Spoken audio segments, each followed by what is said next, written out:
Amis Capricorne, bonjour, bienvenue sur ma chaîne Christine Tarologue. Se retrouve pour les taroscopes du 25 septembre au 1er octobre. On entre dans la période de l'automne.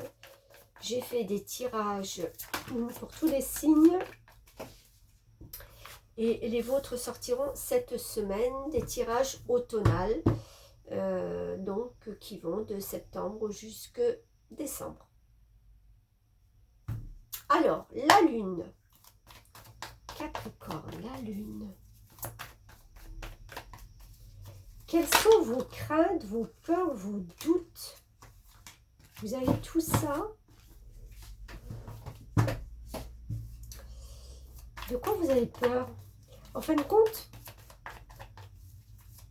la lune, c'est l'astre qui resplendit la nuit. Et pour nous, c'est la nuit, c'est les choses cachées, c'est les choses où il n'y a pas de vrai contour. C'est un peu nébuleux, on n'y voit pas bien clair, d'accord? Et ça vous laisse une imagination débordante de choses qui ne sont pas forcément vraies, qui ne sont pas forcément... comment je vais dire ça? Pas forcément... oui, vrai, parce que, regardez, ce petit chat, il se regarde, il se voit en panthère. Donc, c'est flou, c'est l'imagination qui déborde. Mais qui déborde pas dans le bon sens. C'est pas apaisant. Ça vous fait justement ressortir des choses, des craintes que vous pouvez avoir qui sont pas fondées. D'accord? Là, avec le chariot, il a une pulsion. Mais c'est dingue parce que ce chariot, il a dû sortir 25 fois. C'est une pulsion de quelque chose, un redémarrage rapide. Qu'est-ce qui va se passer? Un redémarrage dans votre vie rapide cette semaine avec cette pleine lune en bélier. On sait que le bélier, il pulse en avant. Ah, c'est marrant ça, regardez. J'ai le 5 de coupe. On est pareil, là, en train de voir tout ce qu'on a perdu. En train d'être avec ses émotions, de ne pas voir ce qu'on peut encore remplir. On est encore dans cette phase lunaire où on est recroquevillé sur soi et on ne sait pas comment faire. Et pourtant, la vie vous appelle à quelque chose de nouveau, à prendre les rênes, à prendre une direction, à vous décider enfin de prendre un chemin qui va vous... avec tous ces papillons en plus. La reine d'épée, c'est vraiment la transformation. Elle transforme ses idées, elle transforme ses pensées en quelque chose de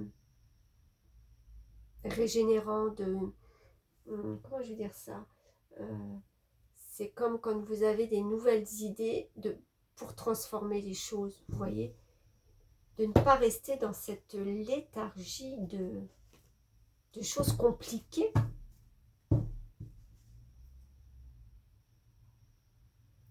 C'est comme si j'ai envie de vous dire qu'à un moment donné, il faudrait regarder la situation de ce qui s'est passé avant, bien en face, et de se dire, ok, d'accord, j'ai pas tout vu, ou j'ai vu des choses, parce qu'au moment-là, j'étais peut-être faible, ou dans la douleur, ou triste, ou voilà.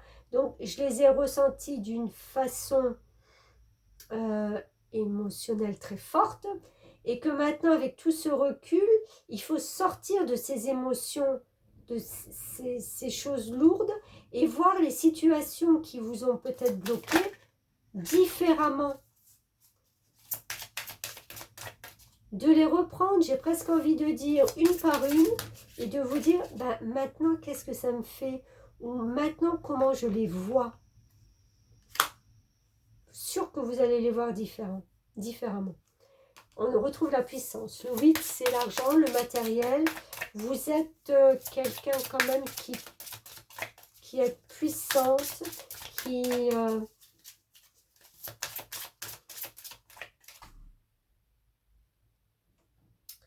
ouais, il y a une puissance intérieure, une force intérieure qui est très grande. Alors, encore une. Merci. Prospérité. 6, 8. Deux fois le chiffre 8, donc on est sur l'argent, le matériel. Deux fois cette puissance intérieure et le fait de vouloir prospérer, de vouloir quelque chose de mieux. Pour ça, je pense qu'il va falloir venir un petit peu titiller vos démons.